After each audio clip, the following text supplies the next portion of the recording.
Hello and welcome to Easter Monday and the first online edition of Cooking Creations.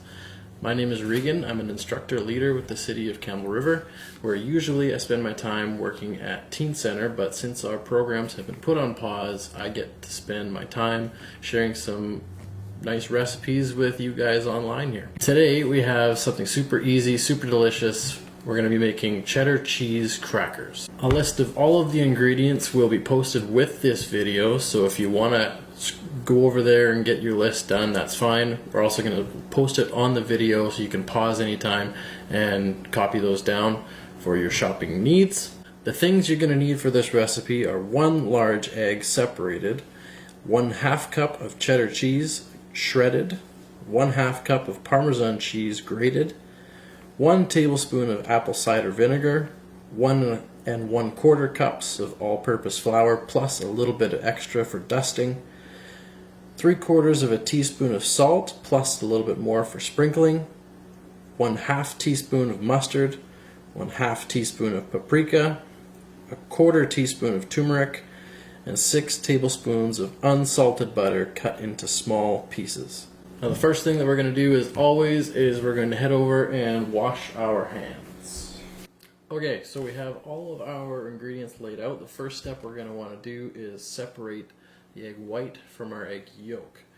So we've got a large egg, small bowl, big bowl.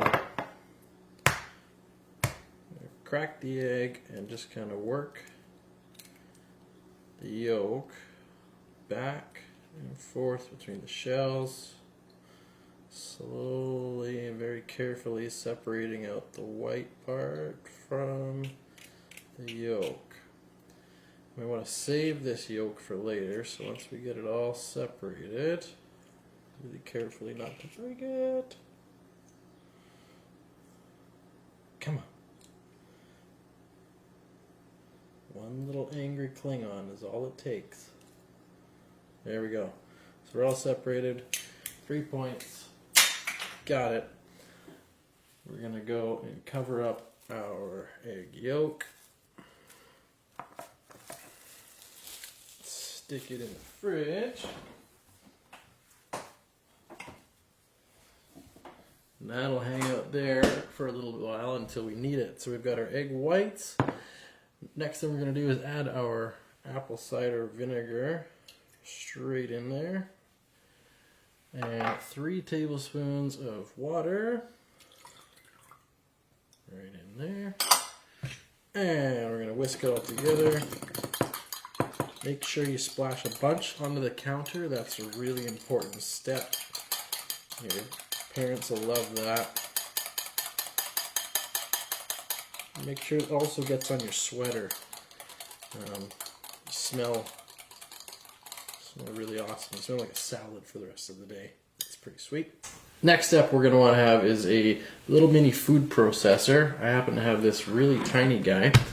So we're going to crack open the lid. We've got 1 1/4 cups of flour. We're going to go ahead and dump that right in there. Do your best to get it all in there. Again, you know, a really important step is to make sure some gets on the counter. Otherwise, you're not trying hard enough. We're going to add in our salt, paprika, turmeric, and we're going to grab our lid, close her back up. We're going to pulse this just until it's all combined. Okay, so if you happen to have a food processor like mine where it's too small, what we're going to do is separate it out into halves at this point. Take about half of our flour mixture, get that blade back in there.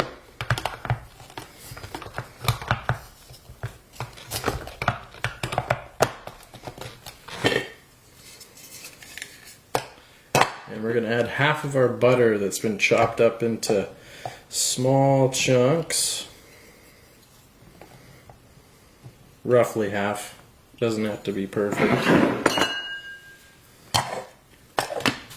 food processor is like a real one, then you can go ahead and do this all in one step, but we're going to be doing it in two today, so that's how she goes. So we're doing this just until that butter breaks up into tinier pieces.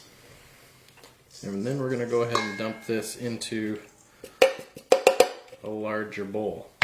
And we'll do it one more time with the other half, and we'll see you in a minute.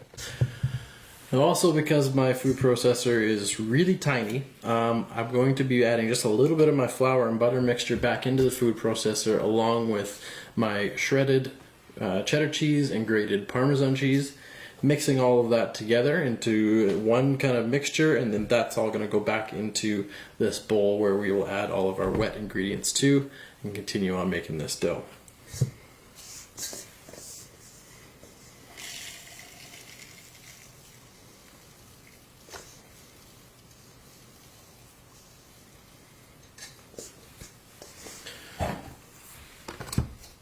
So we've got a little bit of our flour and butter mixture in. In goes half a cup of shredded cheddar cheese and a half a cup of grated Parmesan cheese. There we go. Mix those together.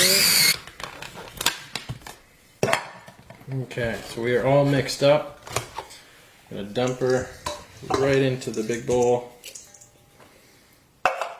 It's kind of already starting to form a bit of a dough, and we're just going to get in here right now with our hands and mix those two up just a little bit more. Working, kneading.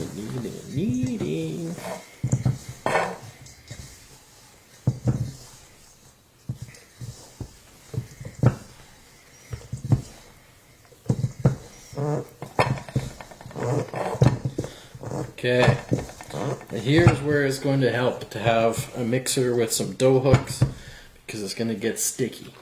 If you don't have dough hooks, meet your new dough hooks right here.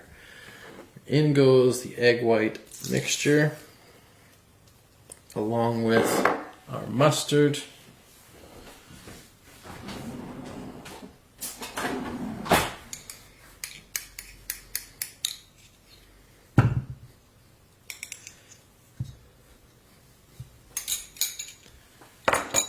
Grab your mixer with some dough hooks, move the other stuff out of the way. We're just going to mix this until it becomes a nice soft dough. So now that we have our dough made, it's all mixed up, all of our ingredients are in there, what we're going to do is turn it out onto a large sheet of plastic wrap and wrap it up really tight in about a ½ inch thickness. And then place that back into the fridge where it's going to hang out and chill and firm up for about an hour. So we're just going to flatten out our mixture, doing our best to try and keep it at about a ½ inch thickness. Good. Perfect shot as always.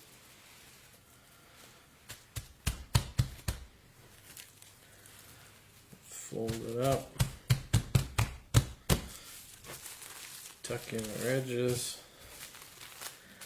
Find some room in your fridge. If yours is anything like ours after Easter, it's full. So that's going to hang out there for about an hour. We will see you back here and we'll carry on. Alright, so now that our dough has firmed up, we've gone ahead and we're starting to preheat our oven to 350 degrees, and also we've set the racks in there, one at about 1/3 of the way down and one at about 1/3 of the way up. And what we're going to do is we're going to roll out our dough to about about 1/8 of an inch thick. And then we're going to cut it into 1-inch squares, or really you could probably even cut it into whatever shape you felt like.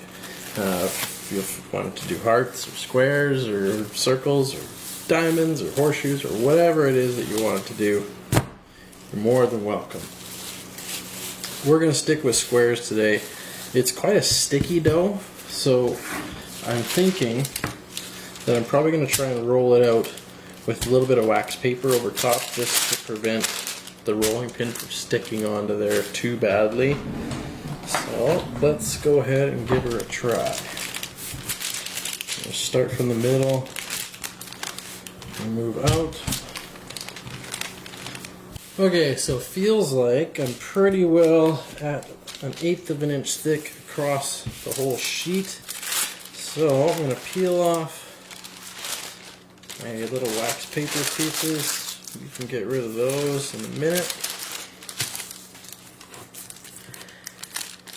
And one thing we can use to make cutting these strips just a little bit easier, because it is a very sticky dough, pizza cutter. Which is somewhere. There it is. A little bit of extra flour, just to prevent any more sticking. So we'll give it a quick dust. Again, the more you get on the floor and the counter, the more your parents will thank you.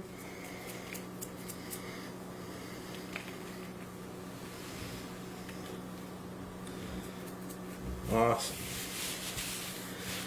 Spread that around.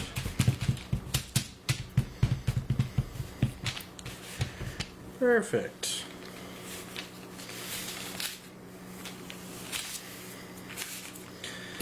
So all I'm going to do is to start cutting strips one direction. I'll get a certain distance of the way across, and I'll switch and cut back the other way. And I'm going to trim off the kind of excess edges as I go here. So I went ahead and just went and did the whole thing. I figured why stop when it was going so well. So we'll spin our sheet around here. I'm going to start from the middle and go out on these ones.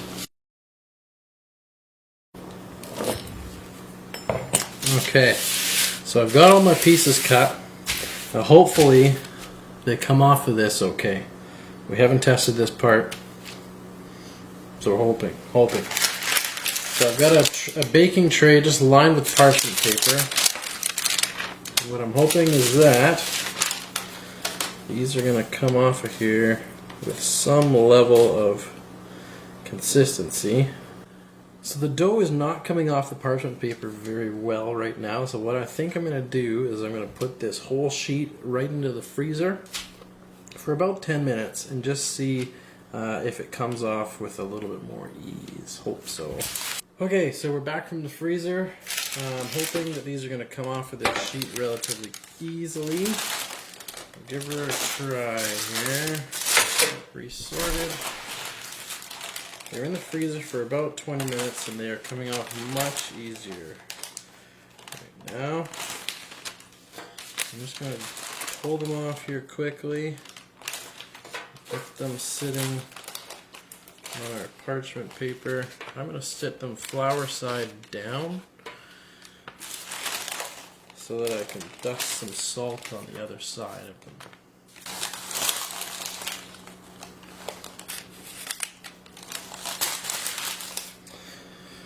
So what I'm noticing is that as I go peeling these off here, now I don't know if this is because I didn't put enough flour down on the parchment paper while I was rolling it out, or whether it's just a really sticky dough this time around, is that towards the middle they are getting a little bit sticky again.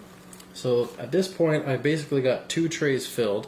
So what I'm going to do is I'm going to go ahead and bake these for 20 minutes in the oven that's set at 350 degrees. And what I'm going to do is after 10 minutes I'm going to move the top one to the bottom one to the top, so they cook a little bit evenly. Keep an eye on them, making sure that once they get to that golden brown stage, that's where we want to finish it. And if we get all the way to 20, then perfect. Just the one thing before we throw them in the oven is we're going to add just a teeny weeny little pinch of salt on top of each one of these. And this is going to take a minute or two, but once that's done, they are going to go into the oven for, like I said, 20 minutes. I'm going to stick the rest of that dough back into the freezer to chill up again for the next go around. And we'll see you once these come out of the oven. Okay, so we are at the 20-minute mark. I'm just going to pull out my 2 sheets here.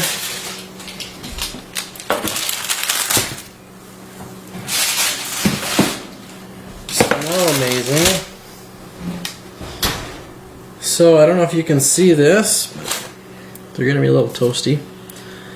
So we're left with some pretty nice looking little cheesy cracker guys. They puffed up a little bit, which I think is gonna be kind of nice actually. I'll grab the camera and bring you guys around and show you. So this is kind of what we're left with here. A nice, come on camera, focus on there. You can do it. There it goes. Okay. They puffed up a little bit. They're nice and hot. Yeah, they worked out pretty well. So that's about it. At this point, you can put these in a Ziploc bag or into a sealed container, and they'll last for, you know, a few days probably. But I'm guessing if you're anything like me, they're not going to last long enough for them to not be good anymore, because I'm pretty sure we're just going to devour them pretty quick. That's about it for me, guys. Thanks so much for watching, and hopefully we see you next week, Monday, with another one. We'll see you then. Bye.